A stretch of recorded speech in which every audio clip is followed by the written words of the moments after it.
Gross salary में gross salary आप calculate कैसे किया जाएगा, चलिए बताओ। सबसे पहले क्या आता है, बेसिक सैलरी। नहीं, बेसिक सैलरी कितना 15,000 पर मंथ है, तो इंटू 12 करेंगे तो कितना आएगा 1,80,000। दिया है हमारा 1,80,000। फिर बेसिक सैलरी के बाद क्या आता है, मतलब इसमें क्या क्या दिया है, देखो आरपीएफ दिया है। आती तो बहुत सारी चीजें है, लेकिन हम लोग को जो क्वेश्चन में दिया बस उतना ही पुट करेंगे। बेसिक सैलरी के बाद सीधा आरपीएफ दिया है, तो आरपीएफ आरपीएफ में दो कंट्रीब्यूशन थे। एक एम्प्लॉइज कंट्रीब्यूशन, वो लेते हैं क्या? एम्प्लॉइज कंट्रीब्यूशन हम लोग नहीं लेते। हम लोग कौन सा कंट्रीब्यूशन लेंगे? Employers contribution. एम्प्लॉयर्स कंट्रीब्यूशन, ठीक है। एम्प्लॉयर ने कंट्रीब्यूट कितना किया? 15%। एम्प्लॉयर ने कितना कंट्रीब्यूट किया है? 15% किया है। तो हमारे पास देखो वैसे तो दो तरीके हैं सॉल्व करने के। एक, प्रॉपरली लिखो कि 15% से अमाउंट कितना आता है, उसमें से माइनस कर दो 12% जितना एग्जाम्प्ट होता है। या दूसरा, तुमको पता है कि 15 में से 12 तो एग्जाम्प्ट हो जाएगा, तो हम लोग सीधा कितना निकालें, 3% निकाल के शो कर दो। लेकिन बेटर जो सॉल्यूशन होगा वो कैसा होगा, एम्प्लॉयर कंट्रीब्यूशन कितना था, मैं वर्किंग नोट साइड में बना रहा हूँ, तुम लोग बना लेना एडजस्ट करके जहाँ भी। देखो वर्किंग नोट के लिए क्या था, एम्प्लॉयर का कंट्रीब्यूशन क्या, एम्प्लॉयर का कंट्रीब्यूशन कितना जा रहा है, याद है क्या क्वेश्चन? देखो सॉल्यूशन समझ में आना है तो क्वेश्चन को तुम्हें याद रखना पड़ेगा। जब जब ऐसा क्वेश्चन इतना छोटा सा होगा तो एक एक चीज़ उसमें याद होनी चाहिए कि अपन लोग क्वेश्चन में क्या पढ़ रहे हैं। अगर याद है तो ठीक है, अदरवाइज मैं एक बार फिर बता रहा हूँ क्या क्या क्वेश्चन में। क्वेश्चन में है कि मिस्टर एक्स जो भी है उनकी बेसिक सैलरी कितनी है, 15,000 पर मंथ। एडिशनली उनको क्या मिलता है, तो आरपीएफ मिलता है। आरपीएफ में कौन कौन कंट्रीब्यूट करता है, एम्प्लॉय बी और एम्प्लॉयर बी। एम्प्लॉयर और एम्प्लॉयर कितना कितना कंट्रीब्यूट करते हैं, दोनों के दोनों 15-15% कंट्रीब्यूट करते हैं। 15% एम्प्लॉय का रहेगा तो इग्नोर करना है, चाहे 15 हो 20 हो कितना भी हो कोई फर्क नहीं पड़ता। लेकिन एम्प्लॉयर अगर कंट्रीब्यूट करता है वो टैक्सेबल होगा if and only if exceeds कितना 12% ऑफ सैलरी। और तीसरी चीज मिल रही है आरपीएफ के ऊपर का इंटरेस्ट। इंटरेस्ट कितना मिल रहा है, 12,000 रुपए, जबकि फंड कितने का था, 1,00,000 रुपए का था। ये हम लोग का क्वेश्चन है, क्लियर है। वर्किंग नोट में पहला कैलकुलेशन होगा किसके ऊपर, आरपीएफ के ऊपर, ठीक है। तो एम्प्लॉयर कंट्रीब्यूशन कितना है बताओ जरा, एम्प्लॉयर्स कंट्रीब्यूशन इन आरपीएफ याद है 15% ऑफ सैलरी। सैलरी में कुछ और है क्या, नहीं है, मतलब बेसिक सैलरी का कितना परसेंट, 15% निकालो। बेसिक सैलरी कितनी, 1,80,000 का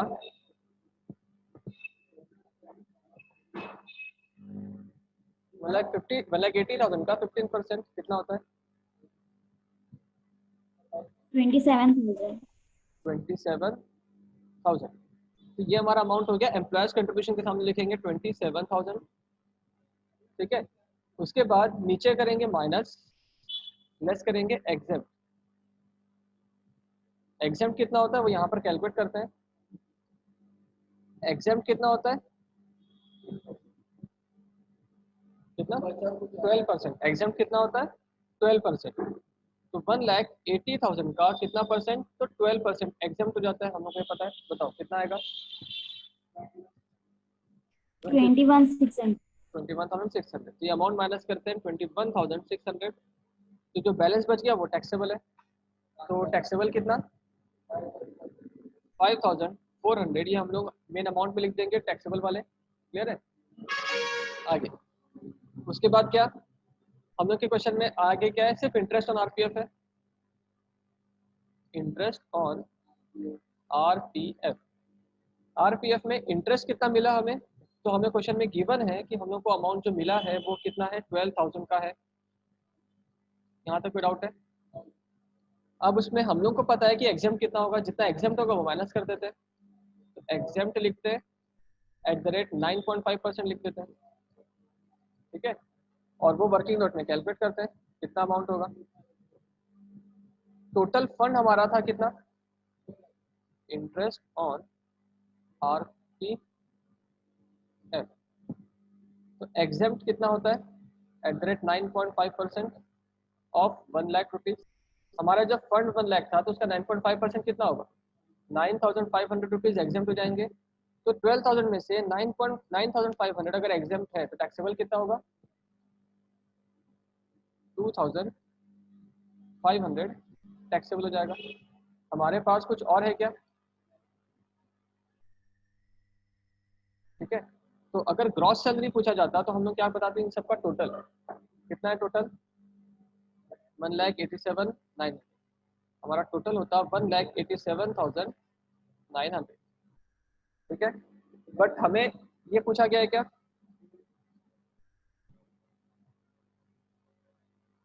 ग्रॉस सैलरी अगर पूछा होता तो हम लोग बताते 1,87,900, बट हमें ग्रॉस सैलरी नहीं, एनुअल एक्रेडिशन पूछा है। एडिशनल, अपने को एडिशनल इनकम क्या क्या हुई है सैलरी, बेसिक सैलरी के ऊपर?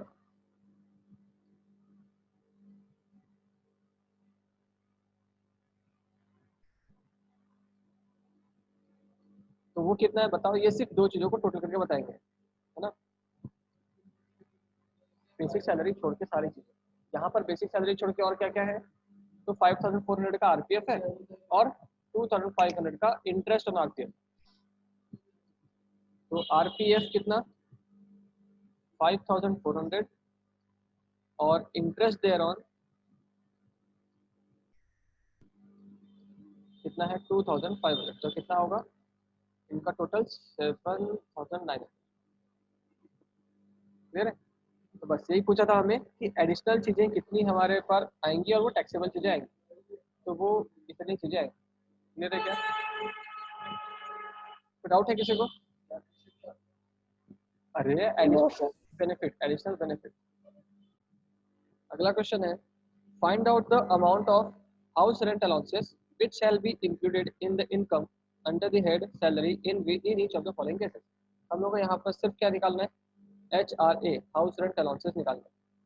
ठीक है, अब मुझे बताओ HRA का क्या निकालना है? एग्जाम्प्ट वाला पोर्शन निकालना है कि टैक्सेबल पोर्शन निकालना है?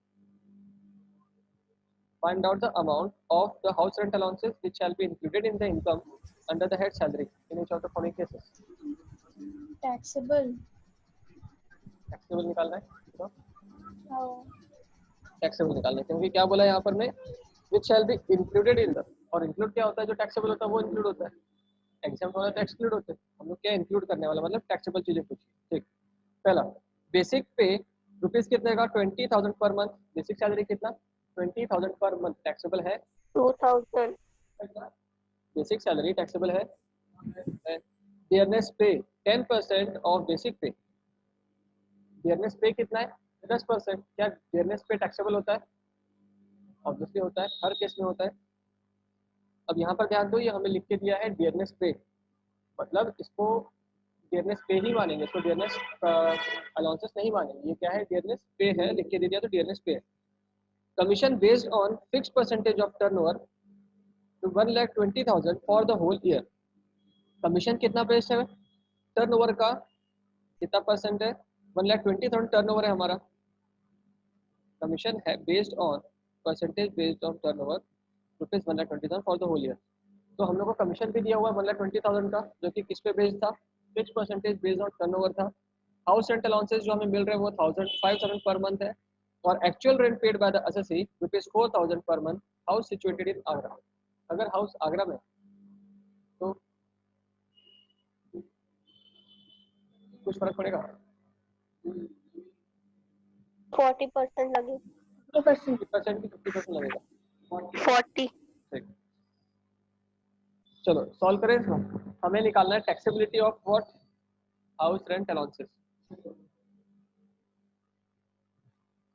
Computation of HRA। इसमें सैलरी की चीजें निकालनी नहीं है, यहाँ पर हमें सिर्फ क्या निकालना है? तो HRA निकालना है, जो हमारे लिए टैक्सेबल होगा। टैक्सेबल कैसे निकलता है? टोटल में से, रिसीव्ड में से क्या माइनस करते हैं? एग्जेम्प्ट माइनस कर देते हैं, जो बचेगा वो क्या होगा? टैक्सेबल होगा। अब ये हमारा केस ए चल रहा है, तो केस ए सॉल्व करते हैं पहला। तो हमारा फॉर्मेट क्या होता है? याद है? याद है फॉर्मेट टैक्सेबल निकालने के लिए? सबसे पहले लिखते हैं HRA received. HRA received. HRA receive कितना हुआ है हमें बताओ जरा? 20 नहीं, HRA रिसीव 5,000 पर मंथ है ना? तो HRA 5,000 इंटू 12 करते हैं, कितना आएगा? 60,000 ना, HRA 5,000 पर मंथ, ठीक है। अब इसमें हम लोग माइनस करते हैं less lower of the following, lower of the following, और लोअर वाले ऑफ द फॉलोइंग माइनस क्यों करते हैं, क्योंकि वो एग्जाम्प्ट होते हैं। तो कौन सी चीज़ें बताओ। सबसे पहले क्या होता है, HRA रिसिप्ट खुद, HRA रिसिप्ट कितना रिसीव हुआ है हमें, 60,000, पूरे साल भर का। हाँ, नेक्स्ट होता है rent paid minus 10% of salary, यही फॉर्मेट होता है ना। और थर्ड क्या है हमारे पास, थर्ड क्या होता है, यहाँ पर होगा 40% ऑफ सैलरी। तो हमें अभी पहले सैलरी निकालना होगा कि सैलरी क्या होता है। तो पहले वर्किंग नोट में जाके सैलरी निकाल लेते हैं। मीनिंग ऑफ सैलरी, तो मीनिंग ऑफ सैलरी में हमें पता है कि जब हम लोग HRA में कैलकुलेट करते हैं तो हमारे पास सैलरी का मतलब क्या क्या होता है। तो सबसे पहला होता है बेसिक सैलरी, है ना। दूसरा होता है डियरनेस पे, and the third one is commission. Commission कौन सा होता है, तो फिक्स परसेंटेज वाला होता है, फिक्स परसेंटेज ऑन टर्नओवर। अब क्या क्या है उनके बेसिस पे अपन अमाउंट पुट करते हैं। बेसिक सैलरी कितनी थी, 20 इंटू 12 मतलब कितना, 2,40,000। उसके बाद डियरनेस पे, डियरनेस पे बोलता है उसी का 10% है। तो जितना भी आपको बेसिक पे मिलता है उसका डियरनेस पे है आपका 10%, तो मतलब 24,000। कमीशन कितना, 1,20,000 निकाल के दिया है हमें। बस उसमें बोल भी दिया है कि वो फिक्स परसेंटेज ऑन टर्नओवर के बेस पे है, तो हम लोग के लिए वही चाहिए रहता है। तो 1,20,000 अब ऐड करते हैं हम, कितना आएगा, 3 कितना 3,84,000, 384 ठीक है। ये क्या निकला अपना 3,84,000 का मीनिंग ऑफ सैलरी। अब हमें जहाँ जहाँ जितना चाहिए होता था पुट करते हैं। ऊपर देखो रेंट पेड, रेंट पेड के लिए क्या अमाउंट था, क्वेश्चन में दिया है रेंट पे 4,000 पर मंथ है, तो कितना आएगा 12 मंथ्स का, 48 48,000 minus 10% of salary, 10% of salary. और सैलरी कितना है हमारे पास याद है, 3,84,000। सैलरी मतलब क्या, 3,84,000। हमारे लिए सैलरी का मतलब कितना है, 3,84,000।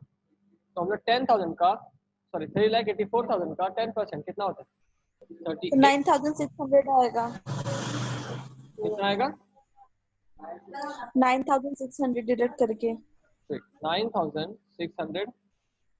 और लास्ट पॉइंट है 40% ऑफ सैलरी, उसी 3,84,000 का 40% करके बता दो कितना आएगा, 3,84,000 सर 1,56,600 1,56,000 क्या 50 1,00,000, नहीं 1,53,600 ओके।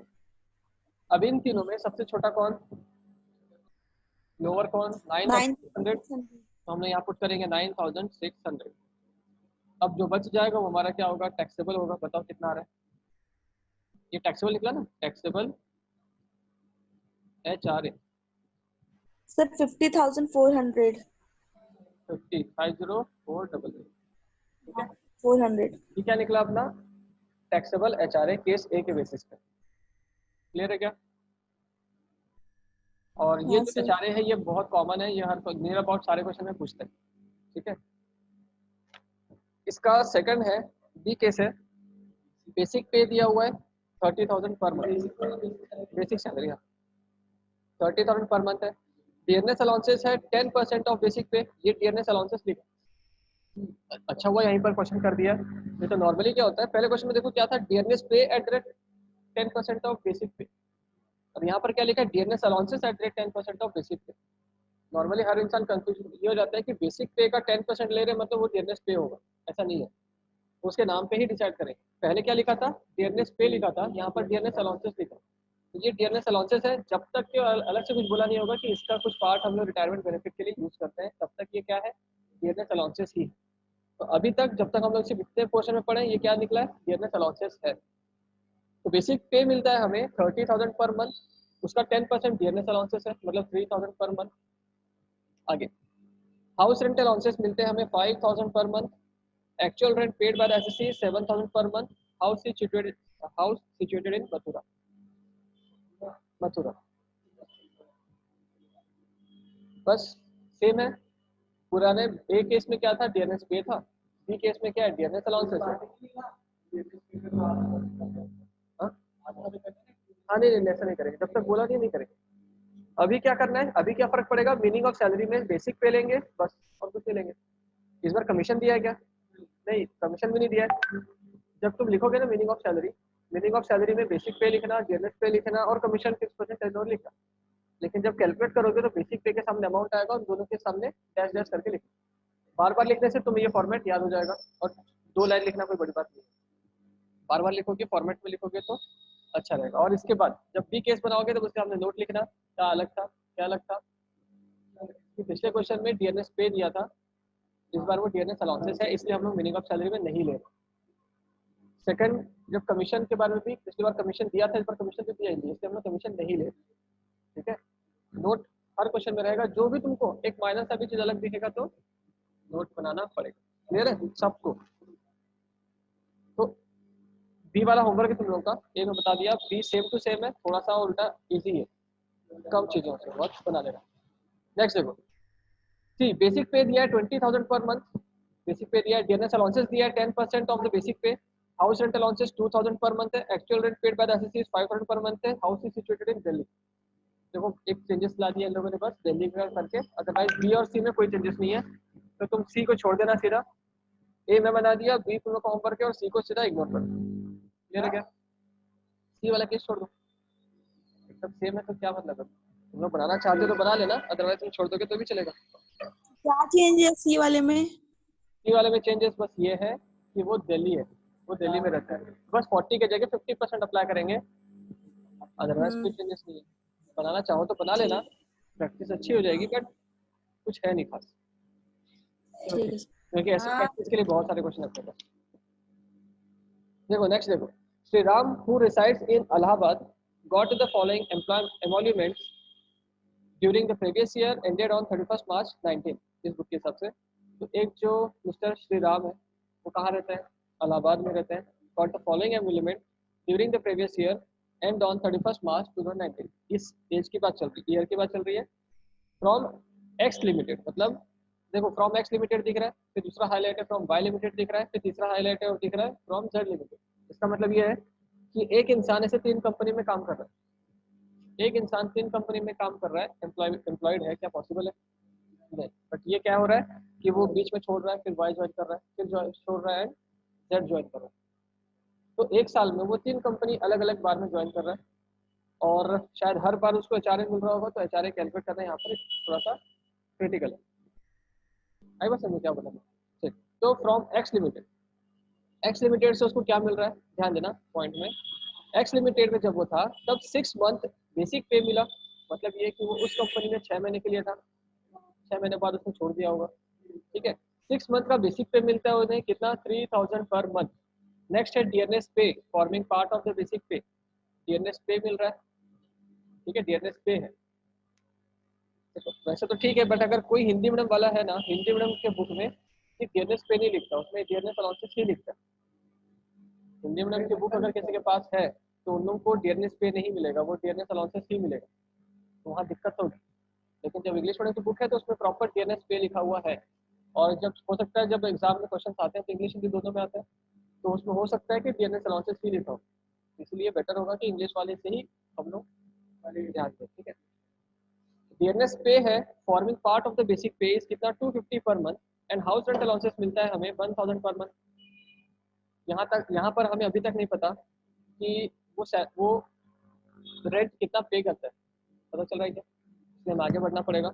एक्स का इंडिविजुअल सॉल्व करना पड़ेगा, लेकिन हमें अभी तक नहीं पता कि वो खुद रेंट पे कितना करते हैं। जब तक रेंट पे नहीं करते हम लोग सॉल्व कर पाएंगे क्या पूरा। सेकंड पॉइंट हमारा ये होता है ना, rent paid minus 10% of salary. Salary भले ही निकालें लेकिन हमें रेंट पे नहीं पता, तो पूरा पढ़ना पड़ेगा आगे। आगे देखते हैं, from Y limited 4 month basic pay, 6 महीने काम किया उसने एक्स लिमिटेड में, 4 मंथ्स काम कर रहा है वो कहाँ पर, तो वाई लिमिटेड में। डियरनेस अलाउंसेस, यहाँ पर डियरनेस अलाउंसेस है 25% ऑफ बेसिक पे, ठीक है। Commission on sale at the rate 5% on sale affected during the 4 months is कितना, 1 लाख रुपए। कमीशन कितना मिलता है, 5%, और 5% ऑन क्या बोल रहा है, ऑन सेल, सेल मतलब turnover, on sale affected during the 4 months, जो 4 महीने जितने समय उसने काम किया उस समय में उसका सेल कितना हुआ उस कंपनी का, 1 लाख रुपीज, और उसका कमीशन कितना बनता है, 5%। क्या ये कमीशन वो कमीशन है फिक्स परसेंटेज ऑन टर्नओवर वाला है, फिक्स परसेंटेज बता दिया 5%, टर्नओवर नहीं। आ रहा है हमें 1 लाख रुपीज का पार्ट है। हाउस रेंट अलाउंसेस है यहाँ पर 2500 मिलते थे। एक्स लिमिटेड हमें एचआरए देती थी 1000 पर मंथ, और वाई लिमिटेड हमें एचआरए देती है 2500 पर मंथ। थर्ड है अब from Z limited 2 month salary at the rate 8000 per month. अब यहाँ 2 महीने काम किए उसने और 4000 रुपये पर मंथ की सैलरी मिलती है। DNS allowances at the rate 25% on off basic पे, डीएनएस अलाउंसेस मिल रहे हैं यहाँ पर भी 25%, कमीशन मिल रहा है 5% ऑन, कुछ गलत पढ़ रहा हूँ। डीएनएस अलाउंसेस कितना है 1000 पर मंथ, डीएनएस अलाउंसेस कितना है जेड कंपनी में 1000 per month. House rent allowances कितना मिलता है 3000 per month. During this period he lived in his own house. ये है सबसे इंपॉर्टेंट पॉइंट इसमें कि जब वो जेड लिमिटेड में था 2 महीने के लिए और इस समय वो खुद के घर में रहता था। जब खुद के घर में रहता था इट मीन्स रेंट पे नहीं होता था, रेंट पे नहीं होता था मतलब 2 महीने का एचआरए पूरा का पूरा टैक्सेबल होगा। एक क्वेश्चन किया था आपने एग्जाम्पल में कि जब भी हम लोग को रेंट पे करना नहीं होता, हम लोग अपने घर में रह रहे हैं या फैमिली घर में रह रहे हैं या फिर कोई भी हो, लेकिन हम लोग रेंट पे नहीं कर रहे हैं, तो हमारे लिए क्या हो गया, एचआरए पूरा का पूरा टैक्सेबल होगा। कैलकुलेशन में नहीं जाएंगे, कैलकुलेट करेंगे फालतू टाइम वेस्ट होगा। सीधा क्या, जब हम लोग को रेंट पे नहीं करना होता है तो हमारा एचआरए पूरा का पूरा टैक्सेबल होगा। क्लियर है। आगे, he paid rupees 3000 per month as house rent throughout the previous year except for the 2 months when he lived in his own house। पूरे साल भर उसने कितना पे किया है, 3000 पर मंथ रेंट पे दे दिया, लेकिन उन 2 महीने में पे नहीं किया जिस समय वो खुद के घर में रहता था। Determine the amount of house rent allowances taxable for the assessment year 1920। अब बेचारे निकालना है टैक्सेबल कितना होगा। तो 10 मंथ्स के लिए एग्जाम्प्ट होगा क्या? हाँ क्या 10 मंथ्स के लिए एग्जाम्प्ट होगा क्या? 2 मंथ्स 10 मंथ्स के लिए एग्जाम्प्ट होगा क्या? नहीं पता। 2 मंथ के लिए पूरा टैक्सेबल होगा और 10 मंथ के लिए हमें कैलकुलेट करना होगा। 2 मंथ का जो है उसमें कैलकुलेट करने की जरूरत ही नहीं है, मैंने नहीं बोला है ना। बाकी सब में एग्जाम्प्ट होगा, ये थोड़ी बोल रहा हूँ। बोला कि बाकी जो 10 महीने उनमें कैलकुलेट करना पड़ेगा कितना एग्जाम्प्ट है कितना टैक्सेबल है, जैसे ऊपर वाले क्वेश्चन में सॉल्व किया। ठीक है, बट जब हमें पता होगा कि इस सिचुएशन इस ड्यूरेशन में हम तो अपने घर में रहते थे, हमें रेंट पे नहीं करना होता था, तो ऐसे कंडीशन पे हमें कितना पे करना होता है, सॉरी क्या होता है, तो एचआरए पूरा का पूरा टैक्सेबल हो जाएगा। क्लियर है क्या। अच्छा ठीक है चलो स्टार्ट ही करते हैं। ये सॉल्यूशन कौन सा है, 3 ना।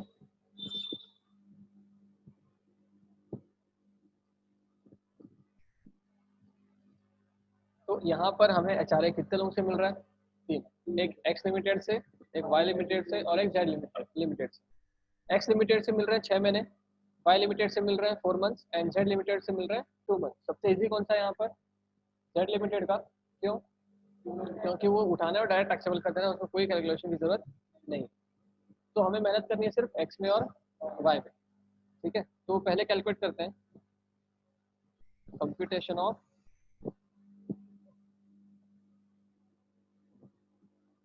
Taxable HRA.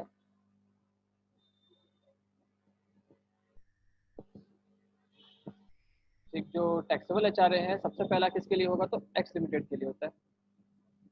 एक्स लिमिटेड बस हिंट के लिए लिख रहे हैं हम लोग फॉर 6 मंथ ना। 6 मंथ का इंपॉर्टेंस क्या है कि हमें सैलरी भी कितने महीने की लेनी है, 6 महीने की लेनी है, सब कुछ 6 महीने का लेना है। रेंट भी पेड कितने महीने का लेना होगा, 6 मंथ का, भले ही वो पूरे 10 महीने का पे करे, लेकिन यहाँ के कैलकुलेशन में कितना लेंगे हम, सिर्फ 6 मंथ का लेंगे। ठीक, सबसे पहले क्या वही फॉर्मेट पुट करते हैं। क्या फॉर्मेट हमारा, HRA रिसिप्ट। HRA रिसिप्ट कितना हुआ पता है क्या, HRA था हमारा 1000 पर मंथ, मतलब कितना हो जाएगा 6000 रुपीज। वाह वेरी गुड, कैलकुलेशन बहुत स्ट्रॉन्ग हो गया सबके सबके सबके। लेस करना है हमें lower of the following.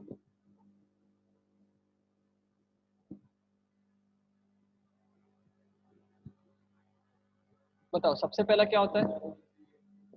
HRA receive कितना आएगा? 6,000। सेकंड पॉइंट क्या होता है?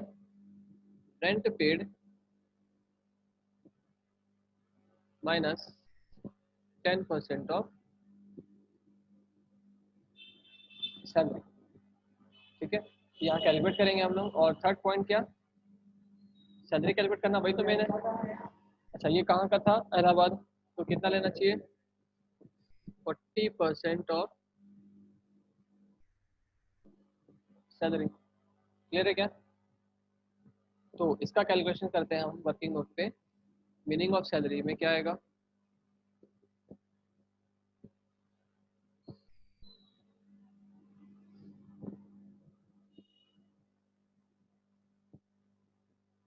बताओ क्या क्या आता है? ये एक काम करते हैं, इसको लास्ट में एक साथ सॉल्व करते हैं।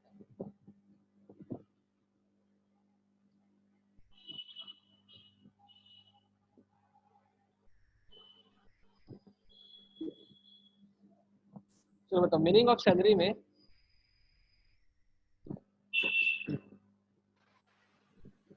सर क्या बताया, मैंने डिस्कनेक्ट हो गया था। हाँ नहीं पूछ रहा हूँ, बताना एक मिनट। एक्स लिमिटेड का, वाई लिमिटेड का और जेड लिमिटेड का एक साथ सॉल्व करते हैं, बार बार नहीं करेंगे। मीनिंग ऑफ सैलरी में क्या क्या आता है? पहले आता है बेसिक सैलरी, फिर आता है डियरनेस पे, फिर आता है कमीशन।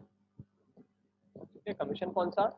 तो फिक्स्ड परसेंटेज ऑन टर्नओवर वाला आता है। क्लियर है? तो बताते जाओ अमाउंट कौन से होंगे। सबसे पहले बेसिक सैलरी। एक्स लिमिटेड में जब वो था तो बेसिक सैलरी कितनी थी हमारी? 3,000 पर मंथ। और वो फॉर 6 मंथ है, तो कैलकुलेशन क्या होगा बताओ? कितना था? 3,000 पर मंथ ना। तो 3,000 इंटू 6 कितना होगा? Very good. आगे डियरनेस पे के लिए क्या बोला है? डियरनेस पे इधर था 250 पर मंथ। तो 250 पर मंथ कितना होगा? 250 इंटू कितने महीने का? 6 मंथ का। कितना आएगा अमाउंट? 1,500। और कमीशन, यहाँ पर हमें कमीशन मिलता था क्या? नहीं। एक्स लिमिटेड में जब थे हमें कोई कमीशन नहीं मिलता था। तो हमारी टोटल सैलरी कितनी हुआ करती थी फॉर 6 मंथ? 19,500। कोई डाउट है क्या? आगे जब हम लोग वाई लिमिटेड में थे, वाई लिमिटेड में हमारी सैलरी कितनी थी? 4,000 पर मंथ। तो 4,000 इंटू 4 कितना होता है? 16,000। जब यहाँ पे थे हम लोग के इसमें लिखा हुआ है डियरनेस अलाउंसेस 25%। तो डियरनेस पे था क्या हमारे पास? नहीं। कमीशन, इस बार कमीशन है 5% ऑफ रुपीज 1 लाख। 1 लाख का कितना परसेंट? 5% कितना होता है? 1 लाख का 5% कितना? 5,000। कितना हो गया टोटल? 21,000। क्लियर है?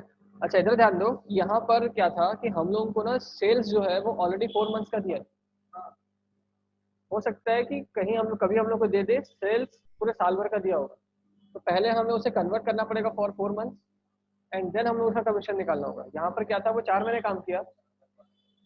हाँ तो 4/12 कर देते। यहाँ पर क्या था? 12 मंथ सॉरी 4 मंथ की सैलरी ही दी गई थी, इसलिए हमें ऐसा कोई कैलकुलेशन करने की जरूरत नहीं पड़ी। तो इसका भी एक बार नोट लिख लेंगे अपन। आगे देखो, जेड लिमिटेड का कैलकुलेट करके टाइम वेस्ट करेंगे जबको पता है हमको कि उसका कोई कैलकुलेशन की जरूरत नहीं है। तो जेड का मीनिंग ऑफ सैलरी निकालते ही नहीं हम। ठीक है, तो अभी एक्स लिमिटेड में हम लोग, और एक्स लिमिटेड की सैलरी आई है 19,500। ठीक है, अब इसके बेस पे हमें सॉल्व करना है। चलो बताते जाओ फटाफट। रेंट पेड कितना हुआ? क्वेश्चन के लास्ट में दिया हुआ है रेंट पेड था हमारा 3,000 पर मंथ का, है ना। ही पेड 3,000 पर मंथ। तो एक्स लिमिटेड में है तो कितने मंथ की सैलरी कैलकुलेट कर रहे हैं?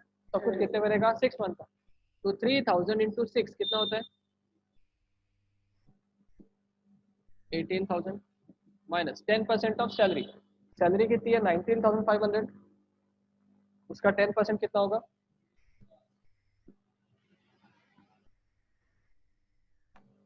बस इतनी सी सैलरी।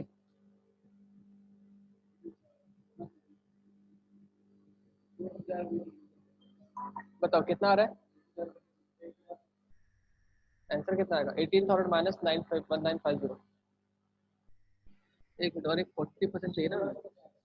19,500 सैलरी का 40% भी चाहिए था। चलो बताता हूँ कितना कितना आ रहा था।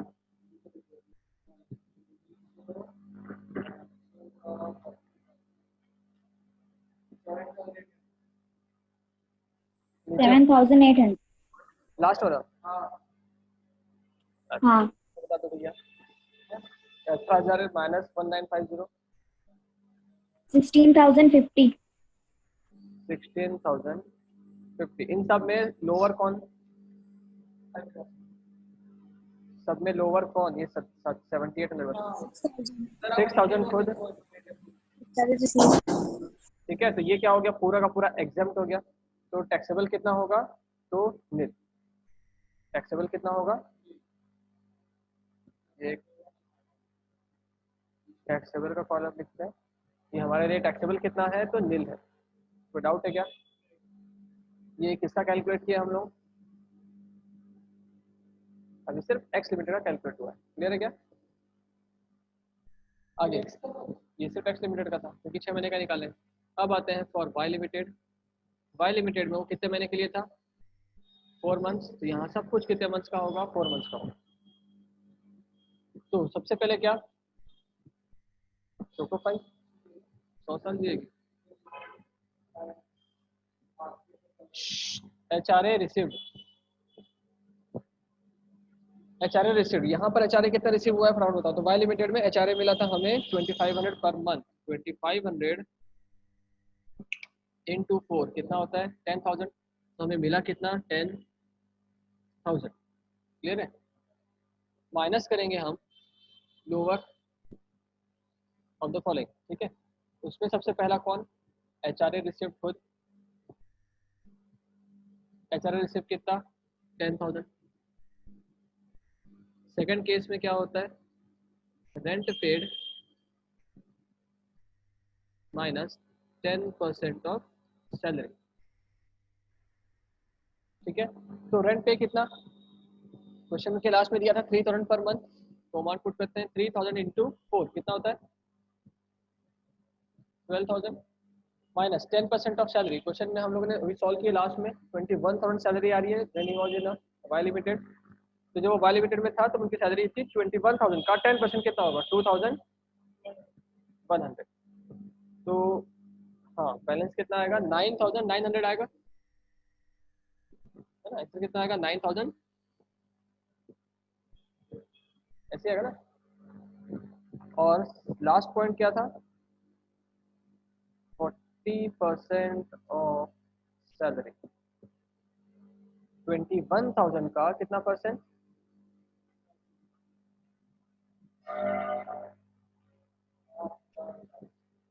40%, तो कितना आएगा? 8,000।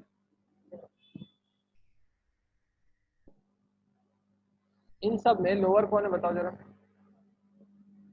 8,400। तो बताओ इतना हमें रिसीव हुआ 10,000, उसमें से 8,400 क्या है? एग्जाम्प्ट है। तो बचाओ कितना? 1,600। ये क्या होगा? टैक्सेबल हो जाएगा। ठीक है, ये एक्स लिमिटेड का, सॉरी वाई लिमिटेड का। एंड लास्ट वन कौन था? Z limited. जेड लिमिटेड कितने महीने का? 2 मंथ का है। अब मुझे बता, यहाँ तो कोई कैलकुलेशन की जरूरत नहीं है। हमें कितना मिला HRA? कितना? 3,000 पर मंथ ना। तो बाकी कुछ भी कैलकुलेशन की जरूरत नहीं है, फुल्ली टैक्सेबल हो जाएगा।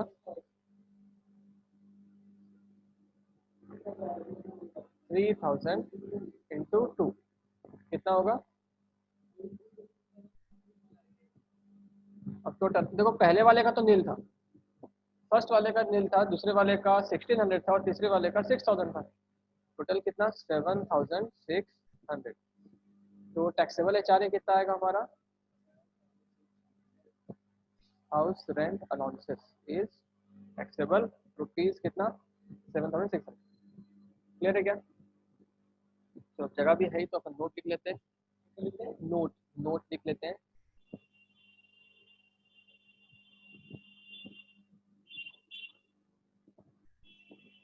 नोट नंबर 1, सबसे इंपॉर्टेंट नोट यहाँ पर क्या है, जेड लिमिटेड मतलब लास्ट केस में 2 मंथ्स में वो अपने खुद के घर में रहता था, इसीलिए यहाँ पर HRA फुल्ली क्या हो जाएगा, टैक्सेबल।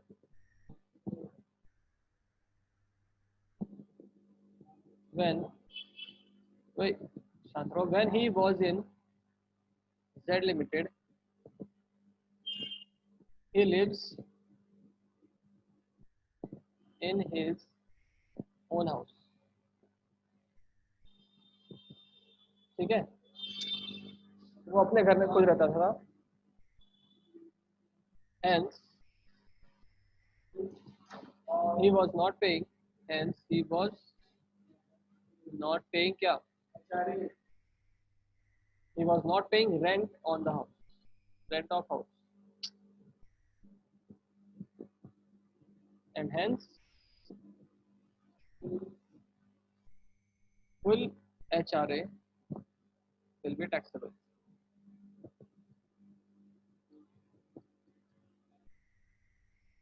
ठीक है, देखो जितना हम लोग रेंट पे कर ही नहीं रहे तो पूरा का पूरा हमारा बेनिफिट है, हमें जब रेंट पे नहीं कर रहे तो हमें HRA मिलना नहीं चाहिए, लेकिन अगर मिल रहा है तो वो पूरा का पूरा क्या है, बेनिफिट है, इसलिए फुल्ली टैक्सेबल हो जाएगा। और क्या नोट इसमें क्या लग रहा है तुम लोगों को, जब वो एक्स लिमिटेड में था, जब वो एक्स लिमिटेड में था तब इनको डीएनएस पे मिलता था, और जब वाई लिमिटेड में था तब वो डीएनएस पे नहीं, डीएनएस अलाउंसेस मिलते थे, इसीलिए जब मीनिंग ऑफ सैलरी कैलकुलेट किए, एक्स लिमिटेड के अंदर अमाउंट दिख रहा है डीएनएस पे का, लेकिन वाई लिमिटेड में नहीं दिख रहा।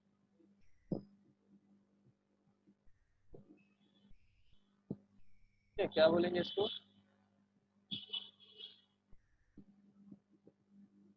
X limited provides DNS pay, whereas Y Limited doesn't. Since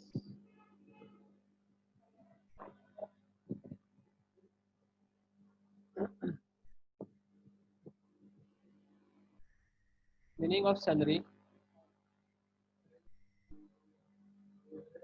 of X Limited includes DNS pay, but in Y Limited it। ठीक है, और क्या अलग था इसमें, बस इतना ही था, कुछ खास ज़्यादा कुछ नहीं था। और इंडिविजुअली सबको, सब में इंडिविजुअल कैलकुलेट करना क्यों पड़ा सबका,